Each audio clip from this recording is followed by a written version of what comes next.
আসসালামু আলাইকুম। শিমুল Memorial north school and কলেজের পক্ষ থেকে কেজি শ্রেণী বাংলা ক্লাসে আপনাদের সকলকে স্বাগত। আশা করি আপনারা সকলে ভালো আছেন। আমিও আল্লাহর রহমতে ভালো আছি। আজকে আপনাদের সাথে আছি আমি মোসাম্মদ হামদা সিদ্দিকা মিনি। কি সকলেই সুস্থতার সাথে সকল নিয়মকানুন মেনে চলছেন নিশ্চয়? আর কি পুষ্টিকর খাবার খাচ্ছেন, খেলাধুলা করছেন, আর রোদে যাচ্ছেন, রোদে বসে থেকে রোদে গায়ে রোদ লাগাচ্ছেন, মানে আমাদের রোদে ভিটামিন ডি নিতে হবে, তাই তো? এটাই বলেছিলাম, তো এটা করা হচ্ছে তো। আচ্ছা, আজকে আমরা এই ক্লাসে আমরা একটা ছড়ার মাধ্যমে আবার ক্লাসটা শুরু করি। প্রত্যেকে আপনারা রেডি হয়ে যান, আমরা নতুন নতুন পায়রাগুলি করব, ঠিক আছে? প্রত্যেকে প্রস্তুত, রেডি? নতুন নতুন পায়রাগুলি, নতুন নতুন পায়রাগুলি ঝুঁটুন বেঁধেছে, ও পাড়িতে ছেলে মেয়ে নাইতে নেমেছে, দুই ধারে দুই রুই কাতলা ভেসে উঠেছে। কে দেখেছে? কে দেখেছে? দাদা দেখেছে। দাদার হাতে কলম ছিল, ছুঁড়ে মেরেছে। উফ, বড্ড লেগেছে। তো ছোট্ট সোনামণিরা, আসুন আমরা এখন ক্লাসে চলে যাই, ঠিক আছে? এখানে আমাদের 1 নম্বরে কি লেখা আছে? নিচের বর্ণগুলো দিয়ে একটি করে শব্দ গঠন করি। কি কি বর্ণ আছে? অন্তস্থ জ, র, ল, তালব্য শ এবং দন্ত স। তাহলে এই বর্ণগুলো দিয়ে আমরা একটা করে শব্দ করবো। অন্তস্থ জয় কি করবো? অন্তস্থ জয় যাতা লিখবো আজকে। অন্তস্থ জয় চন্দ্রবিন্দু আকারে যা, তয় আকারে তা, যাতা। অন্তস্থ জয় চন্দ্রবিন্দু আকারে যা, তয় আকারে তা, যাতা। তাহলে আমরা যাতা লিখে নিই। অন্তস্থ জয় চন্দ্রবিন্দু আকারে যা, তয় আকারে তা, যাতা। আকারের পরে অর্ধমাত্রাতে চন্দ্রবিন্দুটা কোথায় হবে? আকারের উপরে, অন্তস্থ জয়ের উপরে হবে, ঠিক আছে? তাহলে অন্তস্থ জয় যাতা। রয়ে, রয়ে রাত, রয় কি? রাত। রয়ে আকার ত রাত। তিনের পরে কি আসে? তিনের বিপরীত শব্দই তো রাত, তাই না? রাত আসে। রাতে আমরা খুব মনোযোগের সাথে পড়াশোনা করবো এবং আগে আগে ঘুমিয়ে যাবো খাওয়া দাওয়া করে। আর দিনের বেলায় আমরা পড়াশোনা করবো বেশি করে। সঠিক টাইমে আমাদের ঘুমাতে যেতে হবে। তাহলে রয়ে আকার ত রাত, রয়ে আকার ত রাত। আমরা রাত লিখে নিই। র আকার ত রাত। আর একবার বলি, রয়ে আকার ত রাত। লয়ে কি লিখবো? লয়ে লাটিম লিখবো। লয়ে লাটিম। লয়ে আকারে লা, টয় রস্বইকারে টি, ম, লাটিম। লয়ে আকারে লা, টয় রস্বইকারে টি, ম, লাটিম। তাহলে লিখি, লয়ে আকারে লা, টয় রস্বইকারে টি,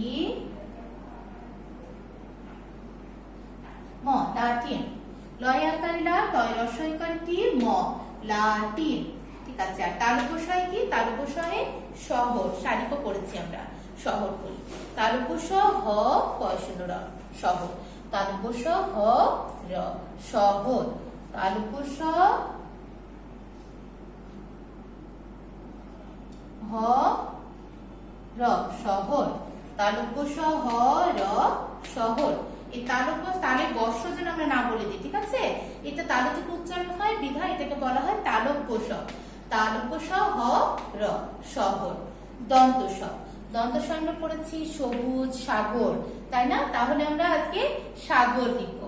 দন্ত স এ আকারে সা, গ, র, সাগর। দন্ত স এ আকারে সা, গ, র, সাগর। লিখে নি। দন্ত স এ আকারে সা, গ, র, সাগর।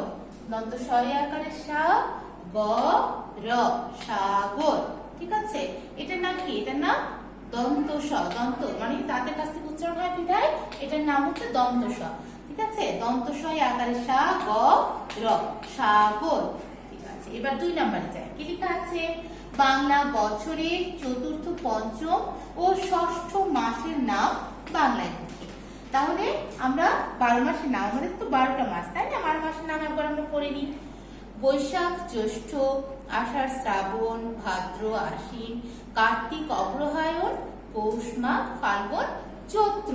তাহলে এখানে বলেছে চতুর্থ মাস, পঞ্চম মাস ও ষষ্ঠ মাস, তাই না?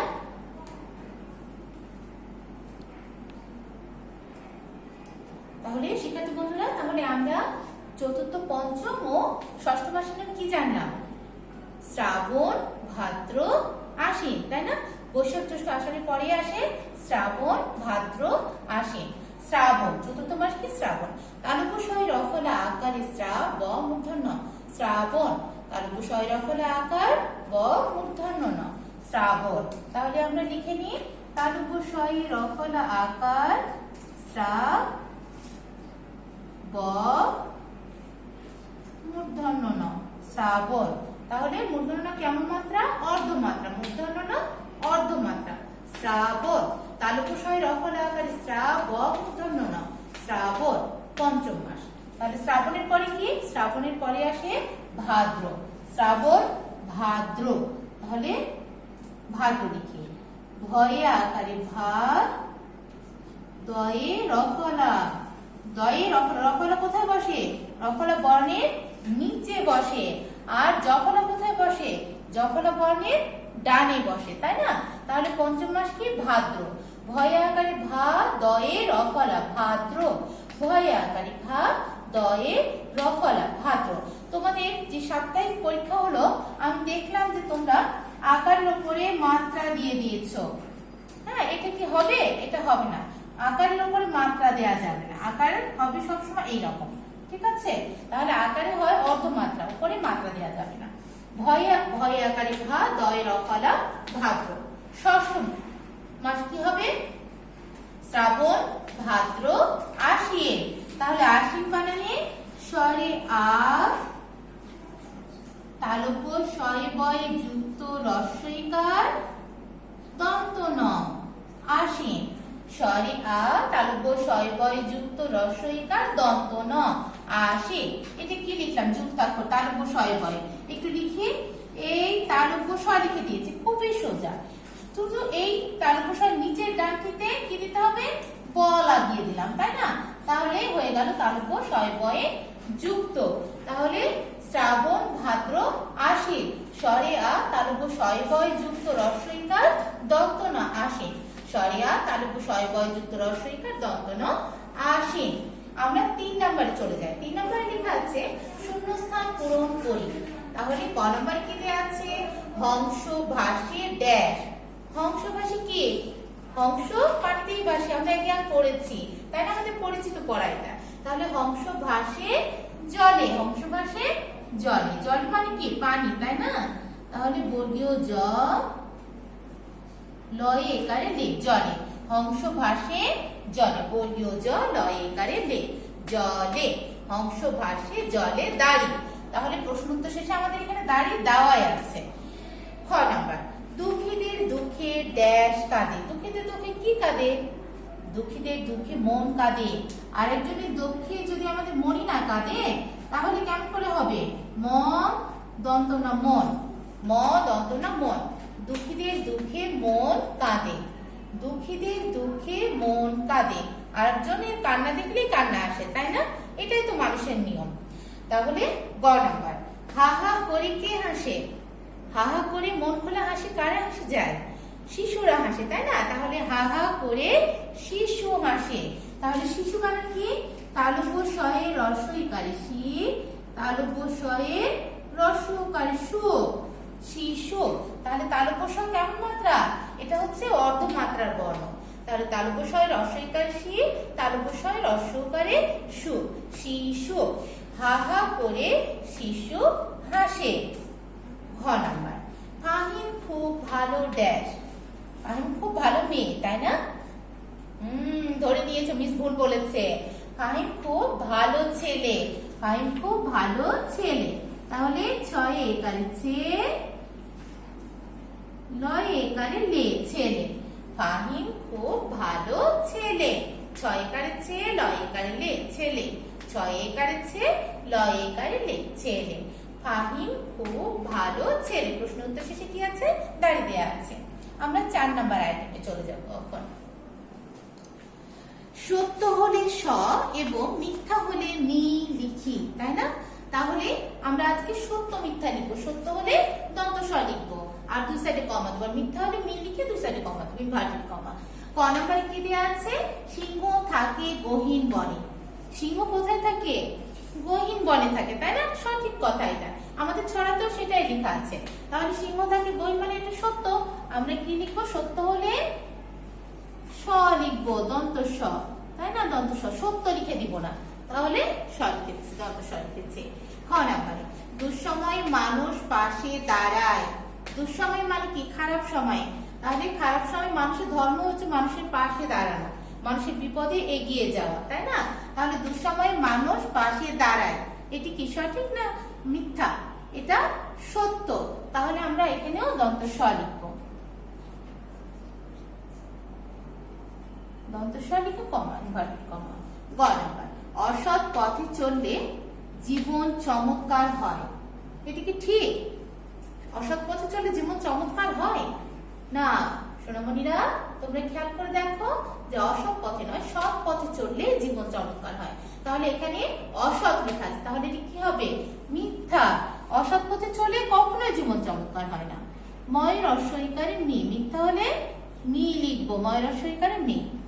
অসৎ পথে চলে হয়তো তাৎক্ষণিক ভাবে মনে হয় যে অনেক আনন্দের, কিন্তু বাস্তবে বাস্তব জীবনে গেলে সব আস্তে আস্তে বোঝা যায় যে না, এটা আনন্দের নয়।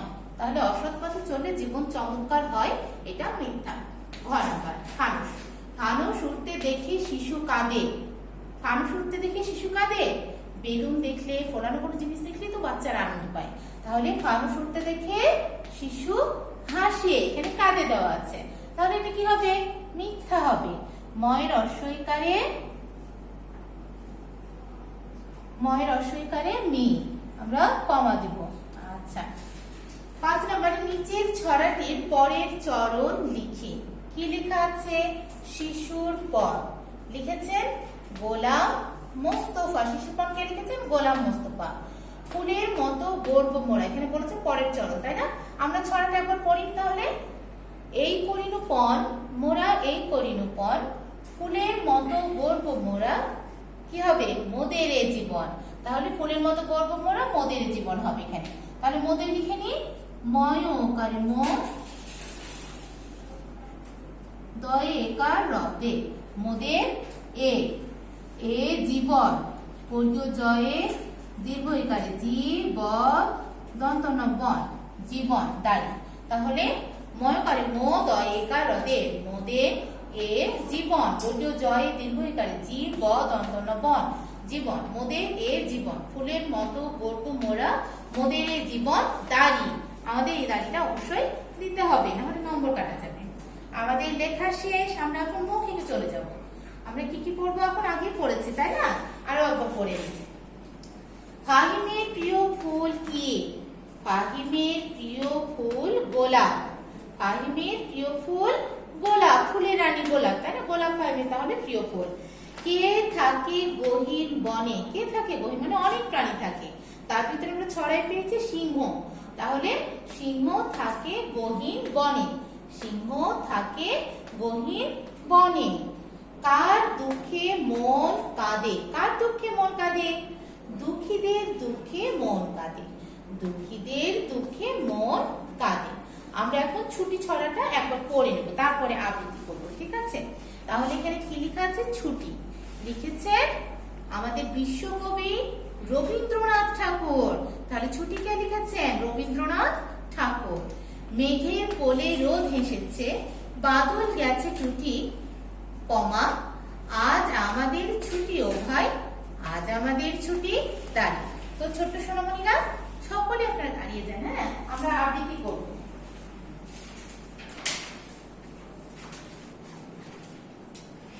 ছুটি লিখেছেন রবীন্দ্রনাথ ঠাকুর। প্রত্যেকে প্রস্তুত তো? আবার বল।